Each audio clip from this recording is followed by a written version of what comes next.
Welcome to Tom Sox Weekly, presented by Zoom Indoor Cycling.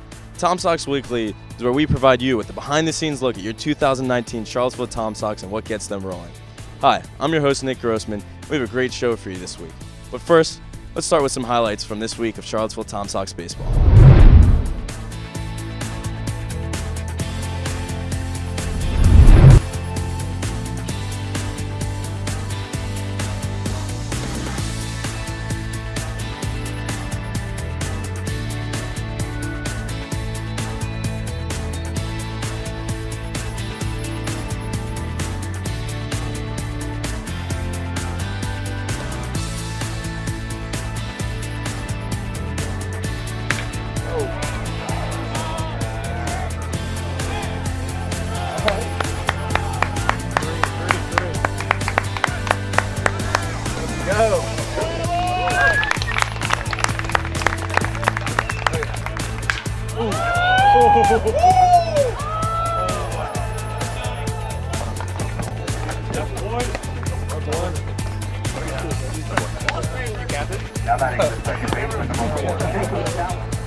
Down the left field line, well hit. It gets down, and it is fair. This is going to get at least 2 runs home. Here comes in Wally, followed closely by Ryan. They're going to send the third runner home, and he slides in safely. A 3-run bases clearing double from Ramon Garza.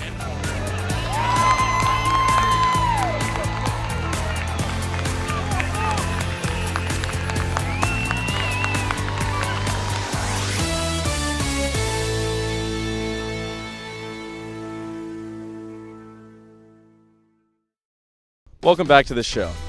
Ever since the Tom Sox first season back in 2015, every roster has included a member from Davidson College. This year is no different as we host a trio of cats from Davidson. To look closer, we go to Libby Davidson. Welcome back to the show.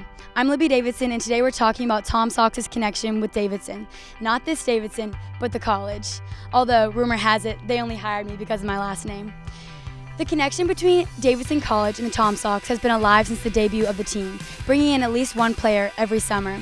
This is largely due to the fact that their head coach, Rucker Taylor, played an instrumental role in the startup of the Tom Sox.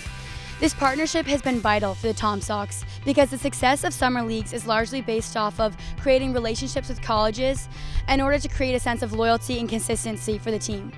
This summer, we're lucky enough to bring on 3 Davidson Wildcats. We have Luke Burton, Kieran Casey, and Walker Mwale. Today we spoke with 2 of them to get their thoughts on the Tom Sox. Right. We're joined by the rising senior Walker Mwale, who's been playing a huge role for the Tom Sox already with his strong season opener and of course his home run in last night's game. Walker, what made you want to join the Tom Sox this season? Jeff Burton contacted me in the fall and just was asking if I had plans for the summer, and I've heard a lot of things about Tom Sox and just a lot of players coming from Davidson. They've always had a good time up here. I knew Luke was going to be here. He's also one of my good friends, and it'd be a good opportunity and it'd be a fun place to play this summer. Yeah, for sure. And then, like you said, the Davidson connection, is that what makes playing for this team more exciting, the fact that you have a lot of teammates who also play for the team as well and a lot of history with Davidson here? Oh yeah, definitely hear from the guys who played here in the past, let you know all the spots to go, all the good places to eat, everything to do in town, and then having teammates on the team makes it a lot easier. Also, summer ball is a good time when you just meet people from other schools, so it can be a tough transition in the beginning. When you have your teammates from back home, it just makes it a lot easier. Yeah. And then my last question for you is, do you think that playing summer ball with your teammates helps you guys play stronger together come springtime? Yeah, I feel like it definitely builds strong relationships. Last time I played with a kid on our team, and we definitely grew a lot closer than we were before in the previous year. And I feel like we had a lot better team chemistry just between the two of us this year, and so I hope the same comes out of this summer with Kieran and Luke. For sure. Well, thanks for talking with us. All right, thank you. All right, here we have the rising junior, Luke Burton, who is here for his second consecutive summer for the Tom Sox. Luke, what brought you back this summer? Being home is really nice. I get to live at home while I'm here, and so that's a huge pull. And then also just kind of the internships that they have here in town. I mean, lots of businesses we can work for the summer, and so I'm doing that as well as playing, and it's nice to have. What's your internship? I am working at a company called S&P Global. It's like a mergers and acquisitions firm in town. Cool. And then finally, as you said, Charlottesville native. Is it coming home that brings you back here, or is it the team that brings you back? I mean, meeting the new group of guys every year is always fun. It's just great, like building the camaraderie in a summer ball team and going through a whole season together. And so definitely the team is part of it, and being home is part of it, and all just adds up. For sure. Well, thanks so much for talking to us. We'll see you around, and have a great season. Now the only question is, which Wildcats will we see next summer? I'm Libby Davidson, and this is Tom Sox Weekly. Thank you, Libby. Like our relationship with Davidson College, PA announcer Jeff Harrington has been a staple of Charlottesville Tom Sox since 2015. Our own Tyler Fannin sat down with Jeff to learn more about his time with the Tom Sox. Batting for your Tom Sox, third baseman, number 26, Kevin Madden. Today I'm interviewing Jeff Harrington, the 5-year PA announcer for the Tom Sox, to find out what's so special about the Tom Sox for him. So Jeff, I know you do a lot of PA announcing in the state. What brings you to PA announcing? Well, I started back when my daughters were playing high school sports, and I was such a loudmouth at their volleyball games. The athletic director at their school, locally, the Covenant School, he approached me and said, "Do you want to be the public address announcer?" And I thought, sure, why not? And my daughters, when I both brought it up at dinner, they were, no, Daddy, no. And I said, no, I think I really want to do that. And then it morphed into something I have a natural ability for. And it was a way to get involved in their activities, get to know some of their friends, embarrass them publicly, of course. And then it's just something I enjoyed doing, and I have a natural ability to do it, and it's fun. And I know you've been with the Tom Sox for as long as I've been around, so what makes the Tom Sox special for you? Well, a number of things. Giving back to the community, being able to tangibly participate and give back to the community with whatever gifts I have to offer.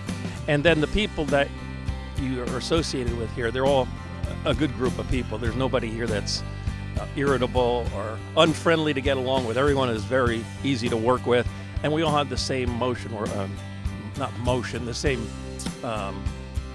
what's the word I'm looking for? Help me out here. The same motive to, invest back in the community. And then the summer baseball opportunity is great too, to see these kids from different schools learn how to hit with wooden bats and get their reps in, and just compete in the summertime to get better at their sport. All right, looking forward to hearing you tonight. Thank you, Tyler. Have a great game. For Tom Sox Weekly, I'm Tyler Fannin. That foul ball was sponsored by Taylor's Auto Body. Fist bump.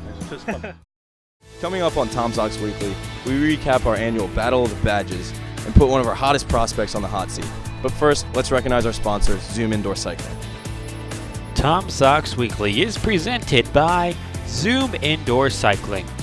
Located at 1929 Arlington Boulevard here in Charlottesville, Zoom is the premier spin cycle destination in Central Virginia. Your first class is free, and you can sign up online at zoomcville.com. Zoom Indoor Cycling. Clip in, rock out, ride on. Welcome back to the show. Florida State's Cade Hungate will face plenty of challenges here in the Valley League this summer, but first he has to face the challenge of answering our own Doria Martingale's burning hot questions on the first edition of The Hot Seat. Hi, this is Doria Martingale, and you're watching The Hot Seat, where we ask players on the Tom Sox team burning questions. The hot dog a sandwich? Yes. Do you prefer Barbies or Polly Pockets? Barbies. What is your second favorite color? White. If you were a plant, which plant would you be? Venus flytrap. If you could play any other sport but baseball, what would it be? Basketball. Would you rather have arms for legs or legs for arms? Legs for arms.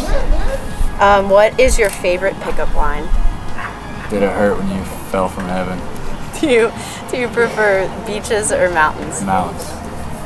If you had one superpower, what would it be? Read people's minds. And what is a secret talent that you have? Art. If there are any questions that you liked or questions that you would like to see in the next episode of The Hot Seat, let us know in the comments below. Thank you, Doria. This past Sunday at Monticello High School, the Tom Sox, along with Mission Barbecue and Firehouse Subs, hosted the annual Battle of the Badges softball tournament between area first responders and police officers. The event was for a great cause, and our own Crawford Humphreys has more. Before your Charlottesville Tom Sox take the field at Seafield Weekly Ballpark for their first home game of the season on Wednesday, some of the most important members of our community are right behind me at Monticello High School playing in the annual Battle of the Badges softball game. In Game 1 today, the County Police Department was able to run away with it against the Charlottesville City Police Department. The Fire Department game, a little closer, with the Charlottesville City Fire Department winning that one by a narrow margin. The championship game going on right behind me right now. Mission Barbecue and Firehouse Subs are both on hand for a great day of softball.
So just give me a little bit about the general experience today, what it was like for y'all playing on the, championship winning team.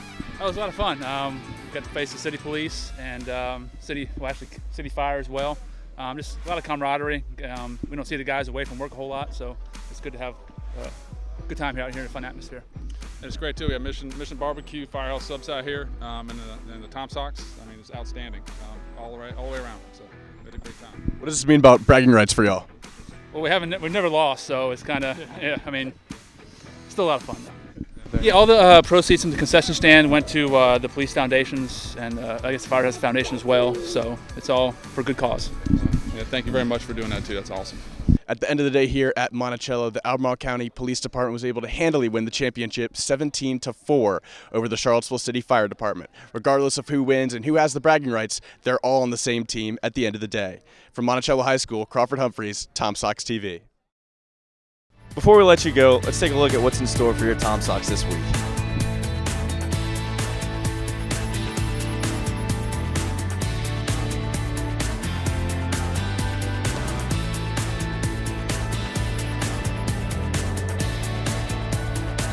That's all the time we have today for this edition of Tom Sox Weekly. Until next time, I'm Nick Grossman, and let's go Tom Sox.